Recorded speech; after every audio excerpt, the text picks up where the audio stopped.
Baik, bismillahirrahmanirrahim. Assalamualaikum warahmatullahi wabarakatuh. Selamat siang. Sebelumnya saya ingin memperkenalkan diri saya. Nama saya Adam Zakari Aurora dengan NIM 073002300001. Saya dari Program Studi Teknik Pertambangan, Fakultas Teknologi Kebumian dan Energi Universitas Trisakti.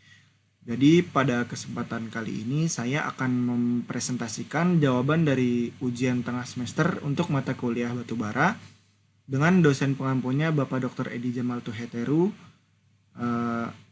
Jadi topik yang akan saya paparkan mencakup beberapa materi penting, yaitu metode penambangan batubara secara tambang terbuka dan metode penambangan batubara secara tambang bawah tanah. Yang pertama itu saya akan membahas untuk soal nomor 5, yaitu metode penambangan batubara secara tambang terbuka. Yang pertama itu pengantar tambang terbuka. Metode tambang terbuka digunakan ketika cadangan batubara dekat permukaan.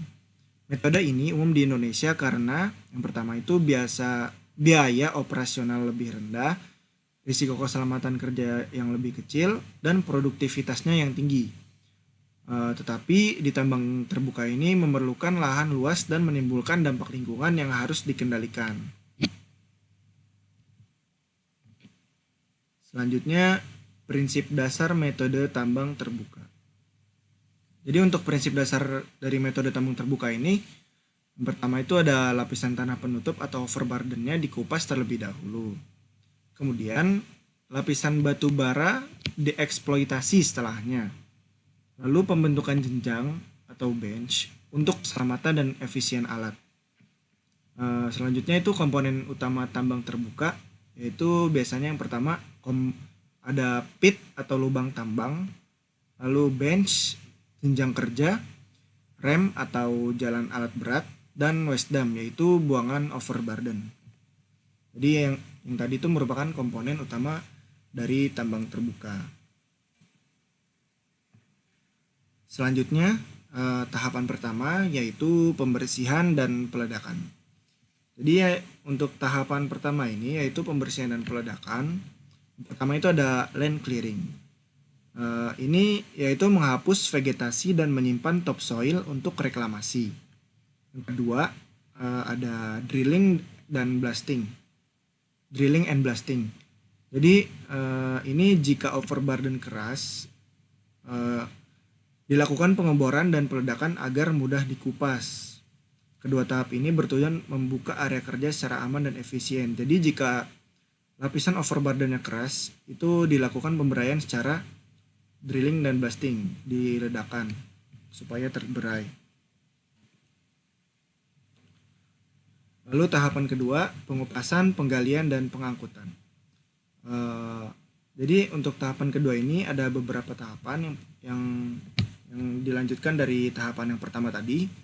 Yang ketiga itu ada overburden removal, yaitu alat berat seperti ekskavator, bulldozer memindahkan tanah penutup ke waste dam. Lalu coal gating, yaitu lapisan batu bara digali menggunakan shovel atau backhoe, alat berat. Lalu yang kelima itu ada hauling, di mana batu bara diangkut menggunakan dump truck ke stockpile atau pengolahan. Nah, ini merupakan tahapan kedua dari pengupasan, penggalian, dan pengangkutan ini.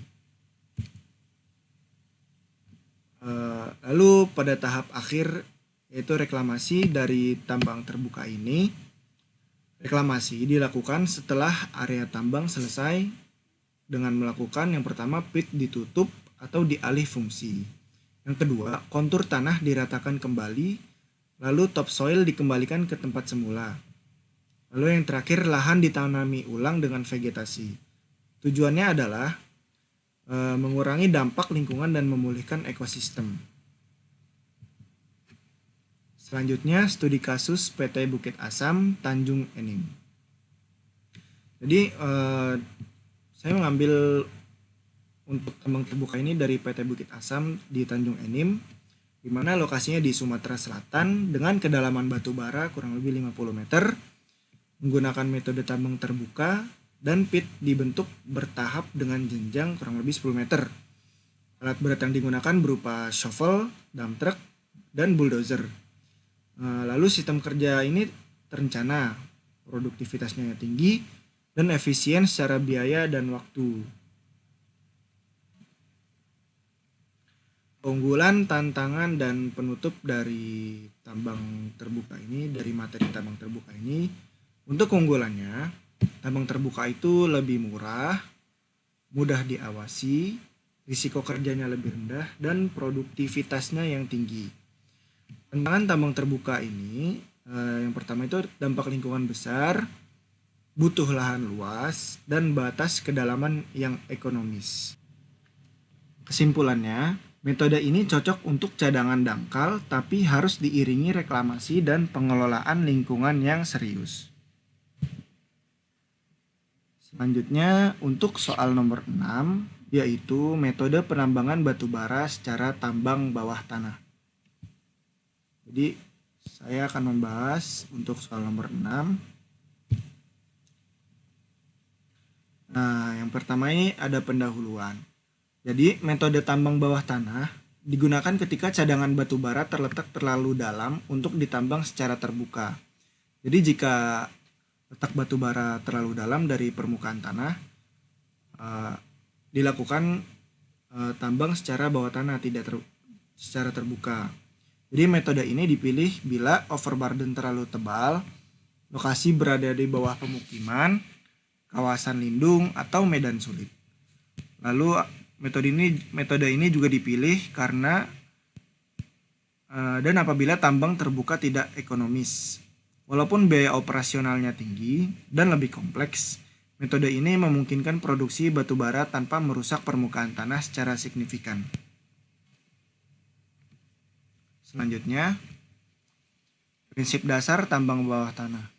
Jadi, akses dibuat menuju lapisan batu bara melalui edit atau terowongan horizontal, lalu decline atau jalan miring menurun, lalu shaft atau lubang vertikal, lalu setelah itu dibangun jaringan terowongan produksi untuk mengambil batu bara.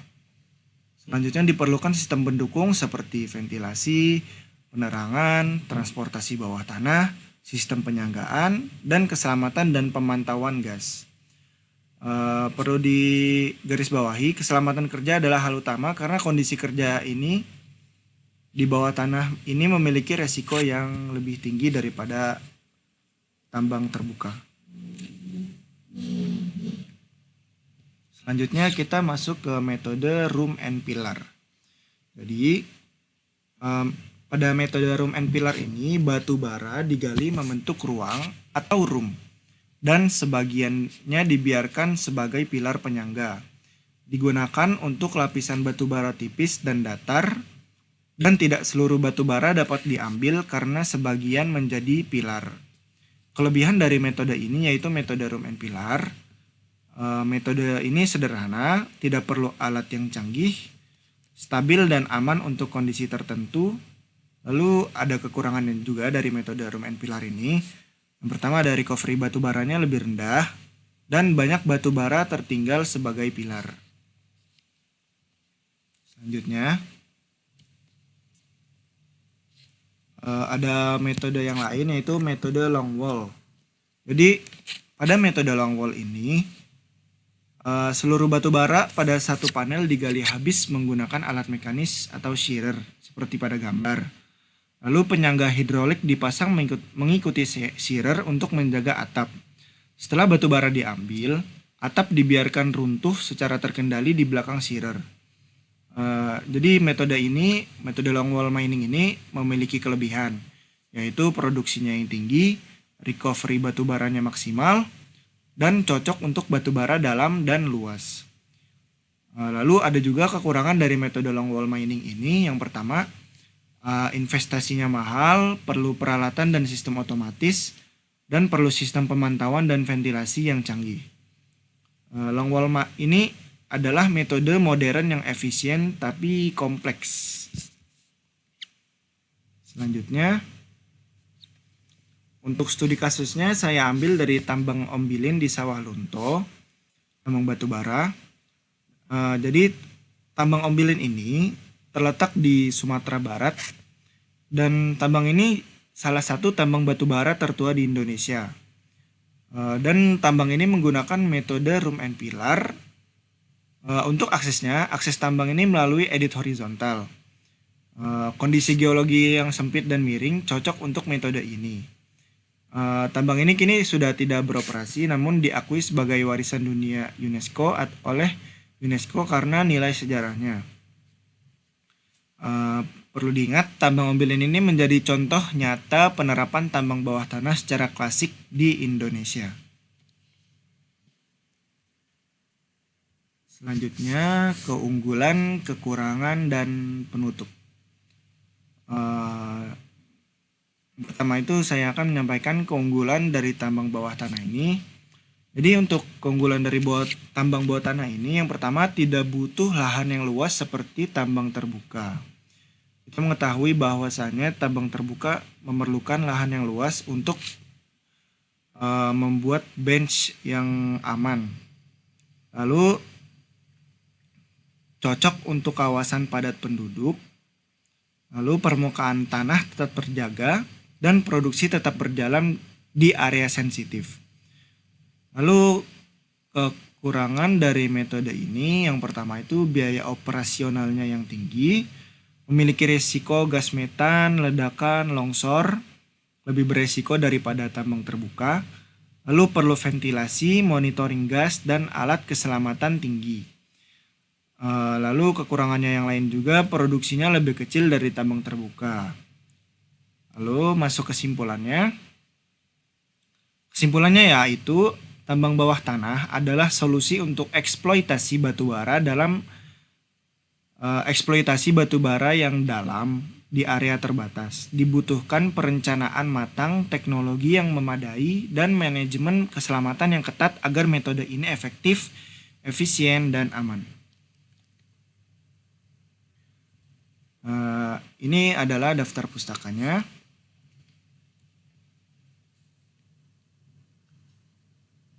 Baik, sekian presentasi dari saya. Mohon maaf jika ada kesalahan. Jika ada kesalahan itu datangnya dari saya. Assalamualaikum warahmatullahi wabarakatuh.